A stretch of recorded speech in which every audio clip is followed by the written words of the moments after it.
Ranggayuda Wijaya Putra. Nama saya Sarah Helsiara Tuasboro. Nama saya Siti Alvita Zahrani. Nama saya Fatimah Syanabila Aulia. Perkenalkan, nama saya Audrey Ferdisanto.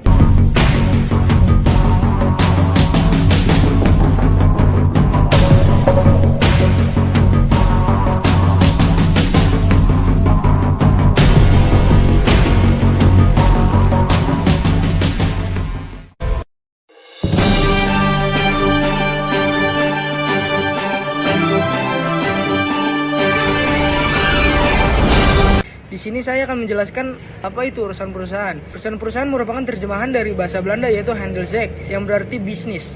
Urusan perusahaan adalah segala macam urusan, segala sesuatu yang berwujud benda, baik yang bersifat material atau imaterial, yang termasuk dalam lingkungan perusahaan. Menurut HMN Purwosudipto 1985, urusan perusahaan juga memiliki arti dalam segi hukum yang berupa harta kekayaan adalah benda yang dapat diperalihkan kepada pihak lain baik sendiri-sendiri terpisah dari perusahaan maupun secara bersama-sama dengan perusahaan sebagai satu kesatuan. Segala sesuatu tentang cara mengalihkan aset sudah diatur dalam hukum KUHP dan undang-undang dan juga peraturan pemerintah. Sebagaimana yang telah tertulis di dalam Kitab Undang-Undang Hukum Perdata yang berlaku, urusan perusahaan menjadi suatu hal yang penting jika seseorang ingin membangun suatu usaha maupun perusahaan di mana banyak sekali manfaat yang bisa diserap, mulai dari bagaimana cara membeli saham perusahaan lain, urusan balik nama, tanah, dan kendaraan sebagai modal perusahaan, dan juga mendaftarkan hak cipta yang dimiliki. Urusan perusahaan merupakan segala macam urusan yang baik sifat material maupun yang bersifat imaterial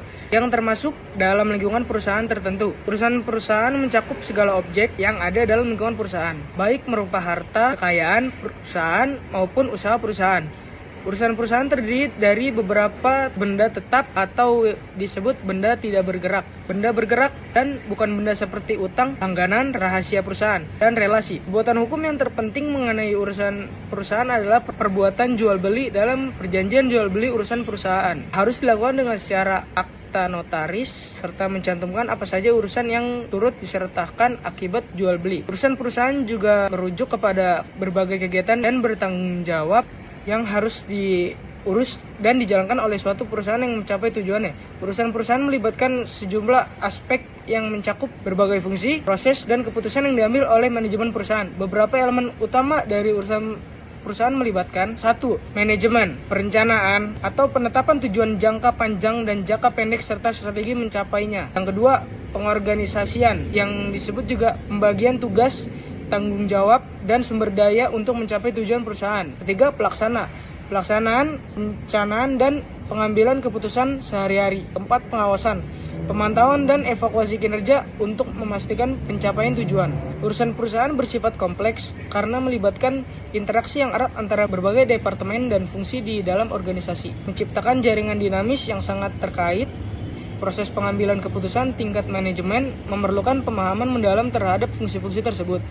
Seiringan dengan kemampuan untuk menyelaraskan tujuan dan strategis perusahaan secara holistik, manajemen yang mampu mengelola suatu aspek ini secara efektif menyelaraskan visi perusahaan dengan tindakan operasional sehari-hari, mengoptimalkan sumber daya manusia, dan menjembatani komunikasi antar departemen dalam lingkup hidup ini. Di sini saya akan menjelaskan apa itu dokumen perusahaan. Jadi, dokumen perusahaan itu adalah data, catatan, dan atau keterangan yang dibuat dan atau diterima oleh perusahaan dalam rangka pelaksanaan kegiatannya, baik tertulis di atas kertas atau sarana lain maupun terekam dalam bentuk coret apapun yang dapat dilihat, dibaca, dan didengar.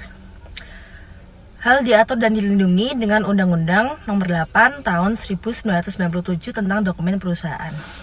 Perusahaan dalam Undang-Undang Nomor 8 Tahun 1997 adalah setiap bentuk usaha yang melakukan kegiatan secara tetap dan terus-menerus dengan tujuan memperoleh keuntungan atau laba, baik yang diselenggarakan oleh orang perseorangan maupun badan usaha yang berbentuk badan hukum atau bukan badan hukum, yang didirikan dan berkedudukan dalam wilayah negara Republik Indonesia.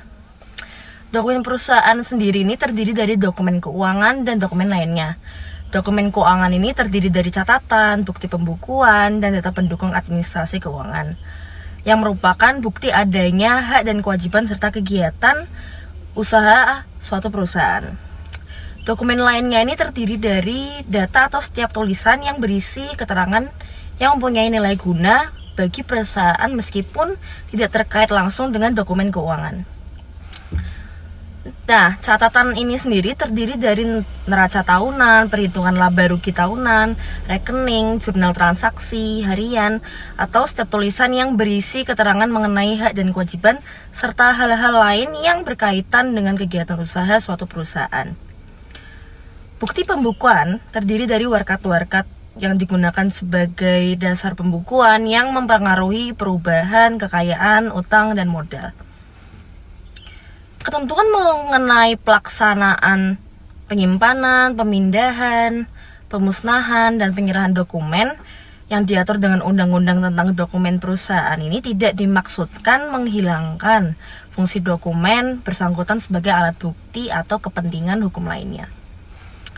Nah, oleh karena itu, undang-undang dan ketentuan peraturan perundang-undangan lainnya yang berkaitan dengan pelaksanaan pasal 6 Kitab Undang-Undang Hukum Dagang, misalnya pasal 396, pasal 397, pasal 398, dan pasal 399 Kitab Undang-Undang Hukum Pidana tetap berlaku sepanjang belum diganti atau tidak bertentangan dengan Undang-Undang Nomor 8 Tahun 1997 tentang dokumen perusahaan ini.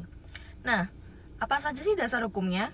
Nah, dasar hukumnya ini ya undang-undang itu sendiri tadi, yaitu Undang-Undang Nomor 8 Tahun 1997 tentang dokumen perusahaan adalah pasal 5 ayat 1 dan pasal 20 ayat 1 Undang-Undang Dasar 1945.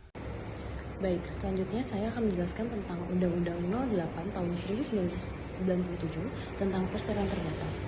Yaitu undang-undang ini mengatur tentang pengelolaan perusahaan sebagai badan hukum.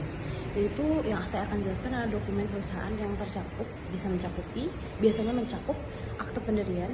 Akte pendirian adalah dokumen yang berisi tentang alamat, modal dasar dan tujuan serta nama-nama pengurus dalam perusahaan tersebut. Selanjutnya ada anggaran dasar. Anggaran dasar yaitu merupakan aturan dan ketentuan internal perusahaan yang melibatkan hak, kewajiban pemegang saham, pengurus, serta prosedur operasionalnya. Selanjutnya ada surat izin usaha. Surat izin ini adalah diperlukan untuk operasional perusahaan dan diberikan oleh Badan Koordinasi Penanaman Modal. Dan selanjutnya ada naskah keputusan rapat, yaitu naskah keputusan rapat ini adalah mendokumentasikan dan menoturasikan keputusan strategis yang diambil oleh pemegang saham dalam rapat perusahaan. Demikian dokumen-dokumen yang diciptakan kerangka hukum dan operasional. Saya akan menjelaskan tentang keuangan dan pembukuan perusahaan. Pembukuan perusahaan diatur dalam pasal 6 KUHD. Pembukuan perusahaan merupakan proses pencatatan transaksi dan data keuangan ke dalam catatan akuntansi. Pembukuan ini sangat penting untuk dilakukan oleh perusahaan karena memiliki fungsi yang sangat krusial, yaitu diantaranya yang pertama, meminimalisasi risiko hilangnya produk, aset, dan bahkan harta perusahaan. Yang kedua, yaitu membantu perusahaan dalam melacak pembayaran, pendapatan, dan penjualan dalam masa periode berjalan. Dan yang ketiga, yaitu memudahkan perusahaan dalam mencatat setiap transaksi bisnis yang dilakukan.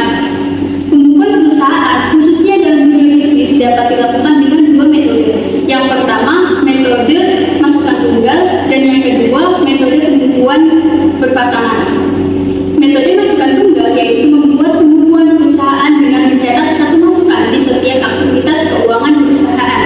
Dan yang kedua, metode pembukuan berpasangan yaitu membuat pembukuan dengan memasukkan dua masukan atau masukan ganda di setiap aktivitas keuangan perusahaan.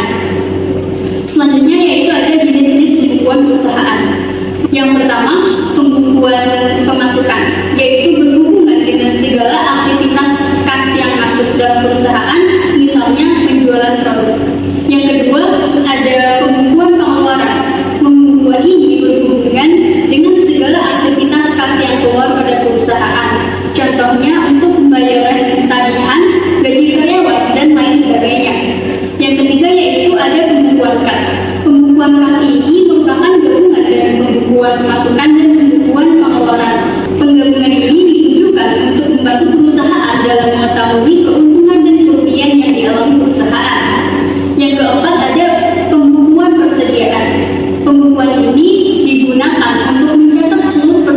barang yang masuk dan keluar dalam perusahaan. Yang kelima, ada pembukuan inventaris, digunakan untuk mencatat set yang dimiliki perusahaan untuk menjalankan produksinya. Dan yang terakhir, ada pembukuan laba rugi, yaitu untuk mengetahui atau menunjukkan kondisi keuangan dalam perusahaan. Menurut SJ Vokemah Andrea, goodwill adalah suatu benda ekonomis tidak berwujud yang timbul dari hubungan antara perusahaan dan pelanggan, serta kemungkinan perkembangan yang akan datang. Goodwill dapat dipindah tangankan bersama dengan urusan perusahaan yang lain dan dicatat dalam neraca sebagai keuntungan atau laba. Menurut beliau ini, goodwill adalah hubungan perusahaan dengan pelanggan atau konsumen yang menciptakan keuntungan perusahaan. Berdasarkan pernyataan ini, jelas bahwa dari segi ekonomi, goodwill adalah benda tidak berwujud hasil kemajuan perusahaan yang digambarkan sebagai nilai lebih. Oleh karena itu, goodwill dicatat dalam pembukuan sebagai keuntungan atau laba. Keuntungan atau laba ini adalah hasil kegiatan ekonomi suatu perusahaan. Sebagai perusahaan, goodwill dapat terjadi karena hal-hal berikut. Yang pertama, hubungan baik antara perusahaan dan konsumen. 2. Manajemen perusahaan yang baik dan teratur. 3. Pemilihan tempat penjualan perusahaan yang strategis. 4. Pemasangan iklan yang tepat dan menarik pelanggan atau konsumen. 5. Produksi yang tinggi memenuhi selera konsumen dengan harga layak. 6. Pelayanan perusahaan yang ramah dan menarik pembeli.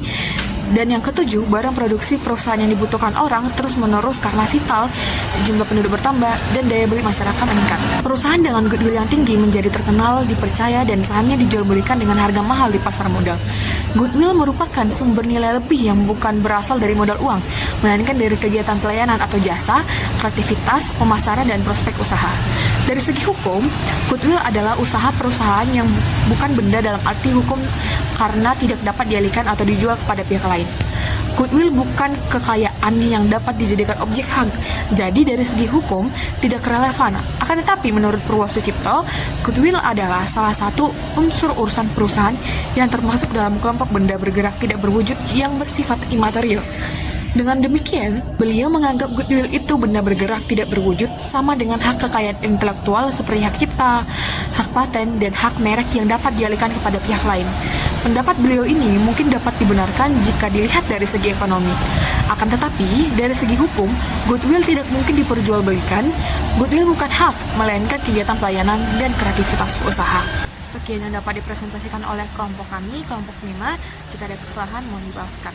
Terima kasih.